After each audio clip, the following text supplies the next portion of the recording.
All right, welcome, gang. I am a realtor in the Florida area. My name is Trent. I live in St. Pete Beach, but I service the Tampa Bay area, St. Pete Beach, St. Petersburg, Clearwater. I've done deals up in Brooksville. I've done deals in Spring Hill. I've done deals in Bradenton.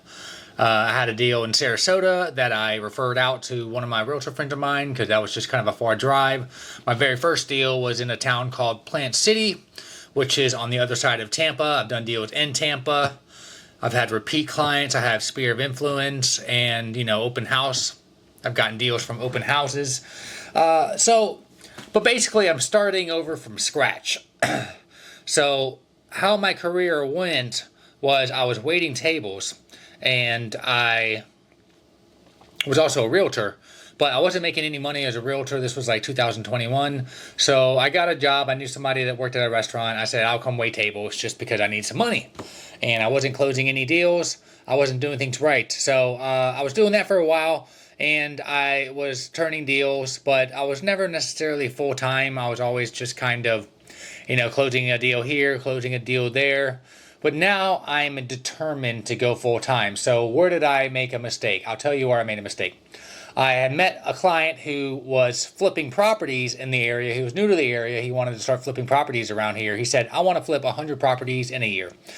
I said, well, how about I just work exclusively for you? I'll just spend all my days looking for properties. I'll go to properties, look at them. I'll do my best to calculate the rehab estimates and then the return on investment. And then you can either sell them or refinance them. So I'd have the deal at the buy end with this one client. And then I would help him renovate the deals because I wanted to learn, and he would pay me a little bit, like $20 an hour to help him rehab these properties. And so I was learning a lot along the way, and then we would list them on the market. Every once in a while, he would just rent it out. And I got too complacent, and that is where I made my mistake, was I got too complacent with this one client. And then in the meantime, I was closing a deal here, closing a deal there outside of this one client, but I was determined, like, hey, this guy wants to do all this business. Let me just see what that looks like. So for 2 years, I would help him find a property. I would help him rehab the property, and then we'd sell it. And I was also working at the restaurant. So I was making a lot of money. I was making money hand over fist, and it was cool. I was able to put a lot of money in the bank. But the problem was Hurricane Helene happened and it flooded like the entire Pinellas County. And that jacked up insurance rates and prices are just crazy. Nothing's really selling. So people are still selling their house for like $250,000, $300,000. But they're not really buying at the $400,000, $450,000 rehab value. And once the hurricane happened, this guy basically kept the properties that he had that I sold him, but then he went back up to Columbus where you make more return on your investment with properties. You buy a property for like 50 to 100 grand in Columbus, then you rehab it, you sell it for like 250, 300. Where down here, you'd get it for you'd be lucky to get it for in between 150 to $250,000 and then sell it for like 350. So you have a better spread in Columbus. I mean, I literally told him, look, you do your thing in Columbus. If I run across any deals down here, I'll definitely share them with you. However, it seems like your business is better off in Columbus, and then you can just come down here and we'll chill, and then you can kind of run your business up there while you're down here. And then me and this guy want to start doing businesses. So we're talking about doing a mold company. Now, basically, the mold company is going to be, we set up an LLC. We actually have an LLC that we have 50-50 value in. So we take that LLC, or we just create a new one, or maybe we just rename the LLC if that's even possible. I haven't looked into that yet. And basically just run Meta ads and Google ads to get clients who have mold in their property. We go in, we get it done in like a day, make like $1,500 in a day. That is kind of in the future business sense. I have kind of the groundworks, the website URL. We have an Instagram account. Like, that's just there for whenever we're ready. But the problem is my real estate income pretty much dried up. All my sphere of influence, they're either not buying or they're settled in their homes, or I already sold them a property, and past clients kind of dried up. And so now I'm sitting here like, well, what do I do? How do I get more business? And then so I just started running open houses for a while, and then I realized, it's just kind of unpredictable. You run an open house and maybe like 5 people show up, or maybe nobody shows up. And I thought, well, if I'm there, I can just do my follow-up calls and make content and things of that nature. However, I just was. It's just a little bit of work to set up an open house. You have to find one that's listed by somebody else. Set up an open house. You got to show up. You have to. I bought all this stuff, chocolates and candles and things of that nature, water bottles to present at the open house. But I realized, I have to do something else. And plus, doing open houses, I'm really just attracting buyers. Now, in real estate, if you're a realtor, or if you're thinking about getting into real estate, or you're already a realtor, the money is in the listings, because according to the Millionaire Real Estate Agent, which I have somewhere, it's not up here, listings, leads, leverage. I don't know what order it is in, but basically you get the listing, and then you have leverage to collect leads by doing open houses on your own property. I've had people call my signs asking about the property, and then I'm like, what is the name of your agent? And they're like, oh, we don't have one. Well, hey, guess what? I'm a realtor. So basically, I'm sitting here like, what do I do? So I'm on YouTube, I'm looking around, I'm asking ChatGPT, like, what realtor videos should I watch? I just need some direction. I ran across Brandon Mulrenin, who is pretty big on YouTube. He's a realtor. I really like his cadence and his style and the way he does his videos. So I'm like, let me listen to what he has to say. So I'm listening to interviews with him and his videos and videos where he's interviewing other agents. Basically, I learn, as a realtor, if you're not going direct outbound prospecting and good at it and doing it like consistently, then you're basically never going to make it. Now, some people do, congratulations. But for me personally, if I don't get good at calling for sale by owners, and expires, or just good on the phone in general, or even just going door to door and being good in there, I'm really just going to wait tables forever. So I got all the scripts. I got the Mojo Dialer. I went on the MLS. You can go on MLS. You can look up expired, and then you can select export. You can select export, and it exports it as a Excel file. You run that through skip tracing. Basically, it collects all the numbers. It might not be right, but at least it's something. So I got all these lists of expireds. I put all these for sale by owners on a list, and I just start cold calling. And I have successfully done 2 straight weeks of calls, about 1 to 2 hours a day. Now, that doesn't sound like a lot. Oh, 1 hour, 2 hours a day. It feels like an eternity. So it's not necessarily something I love to do, but most businesses, which I do run as a business, most businesses have parts of it that you're not going to necessarily like to do, but you got to make some money, and I don't want to be broke forever. So luckily, I have some money in the bank. I still have my waiting tables job. I'm just working on right now getting really good on the phones, collecting leads. Follow up is also super, super important. So getting the lead, following up, setting the appointment, and then getting really good at the appointments. It's just my only 3 objectives. Making the calls, collecting the leads, getting really good on the phones, getting really good at follow-up, having a follow-up system. So that's kind of where my business is now.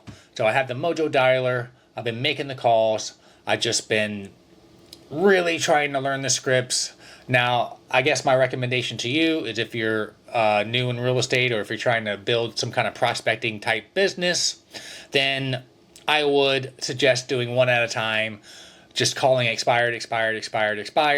So that way you really nail down the script. Now, it's not even about the script, but it's about how you ask questions. It's about the questions to ask. Now, if you just go through a script in order, one by one, then you're going to sound robotic. So it's really knowing the script, really knowing exactly what question to ask, so you can have a natural conversation while on the phone with these people, and these people will feel more comfortable and trust you more if it's more of a natural conversation and it doesn't sound so robotic. But what I really love about Brandon Mulrenan's content, and I recommend it if you are in real estate and you're trying to build some kind of prospecting-based business, what I really love about his content is that there's psychology involved in the questions he asks. For example, instead of saying, hey, let's meet together and I'll show you what I do for all my clients and you can decide if you want to hire me or not, he phrases it in a way as such. Let's pretend we meet, and I show you the way I do things different than everybody else, and you genuinely is the word, you genuinely believed I was the guy to sell this house, would that be worth like 10 to 15 minutes of your time? So he uses the phrase, let's pretend, and then genuinely. And then at the end he says, because let's face it, you're not going to do anything unless it makes sense, right? So that genuinely, that let's pretend, that's right. And he uses, does that sound fair a lot? Is that fair? Hey, I know you're getting a lot of agents calling you, but I just had a few questions about your house. Is that fair? And that is typical phrasing for really psychologically having a conversation with these people that is just past like, how are you marketing the property? Do you have an agent lined up? Like when you sell the house, where are you going to move to? And another one that he uses that I'll share with you, and I can email these to you if you just want to message me or comment. I'll email you his whole script book because I have it. But he phrases, instead of saying, hey, why were you selling the house now as opposed to another time? He says something along the lines of, hey, out of curiosity, this is a good house. It's in a great location. It looks really nice. Is it an option to just stay put? And the way he phrases it is it's going to have them less defensive than, hey, why are you moving? Because I've asked people, hey, why are you moving before? And they just hang up on you. So the way you phrase it is a good way to deter their motivation. And the motivation is going to be a huge factor in whether or not you even want to list a property or not. You can even say things like, hey, I know, we can come over and we can have a conversation. I can show you what I do for all my clients. I might not even be the right agent for you. Maybe you're not the right client for me. So how about we just meet and we'll figure all that out later. Now, the motivation is going to be important because you want to figure out exactly why they are selling. Because some people just list their property at an absurd price. I've seen it. And then they just hope that the right buyer comes along. And they just list it with any realtor, jack up the price, and maybe they get lucky and get the price they want. Sometimes they do. Most of the time, they won't. And you want to have the guy or girl who needs to sell, who is very motivated to sell because maybe they got a new job or they want to get closer to family or they can't afford the house anymore or they lost their job. They need to sell the house. Now, what does this do for you? Well, this pretty much almost guarantees a sale at any means necessary because if their motivation is high enough, they're not going to just take it off the market. And this was the problem with that one client who was doing all the flips that I was working with previously, was that he didn't need to sell the properties. He could just refinance them and then just rent them out. And that happened a few times where I've spent $300, $350 for photos. A sign is $80. The sign post is like $80. So I'm in the hole like $500 per listing. And then he just said, I'm just going to take it off the market and then rent it out. So that's a big problem because I put all this money forward. Now, since he was a good client of mine, we've done tens of thousands of dollars together. I wasn't going to knock him over the head with cancellation fees because that's just a luxury I provide. Look, I'll eat the cost. We've made a lot of money together. It's just kind of sometimes the cost of doing business. Now, should I? Probably. But with this guy, I like to cut him some breaks because I know there's going to be a lot of future business here. Like, we're going to make some money down the road. I'm not worried about the $500. But if you have a client, number one, it's important to probably have a cancellation fee to at least recoup the money you made marketing the property. But number two, make sure that they really have to sell, because if they don't really have to sell, then they can just pull it off the market at any point. Just be like, oh, you know what? I changed my mind. I don't want to sell anymore. So those are kind of the things that I've been working on, because I realize if I don't get really good at prospecting and developing that skill, then I'm just going to be broke forever, working in a restaurant forever, et cetera, et cetera. So additionally, one thing I've been learning, I mentioned meta ads. I'm learning how to do meta ads. Now, meta ads is something that's very useful as a skill, because you can really get really good at meta ads, Google ads, TikTok ads, email marketing, whatever, and then you can market yourself to businesses that way. If you're talking to a business owner and then maybe they say something like they want to increase their business, let's say, listen, I can increase your business 10 to 15% by running ads for you. And you just pay the cost, and then you just pay me the $500 or $1,500 or whatever a month, and then I'll run these ads for you. And if you do not see an increase in your business, or at least like getting more leads, then you can cancel at any time. See, you develop that skill of running ads for companies. So that's just something you can keep in your toolkit. I think being an entrepreneur and learning skills it is all about learning skills. It's all about adding another tool to your toolbox. If you're one-dimensional and you only have a hammer, well, guess what? You need a screwdriver or you need a drill. Guess what? You don't have it. All you have is a hammer. So I'm just trying to be more multidimensional, and I just wanted to start making these stupid videos because I'm just going to document my journey. Over the last 2 weeks, Monday through Friday, I called for roughly 1 to 2 hours a day. But the whole thing with calling, I learned, it's kind of like a muscle. You kind of have to like build yourself up to it. I guess some people can just do 0 to 4 hours of calling a day, sure, but I find it somewhat exhausting. It's very tedious. I don't like doing it, but I do it because I also want nice cars and I want a house and I want the stuff that I see people have on TV. I want a Ferrari.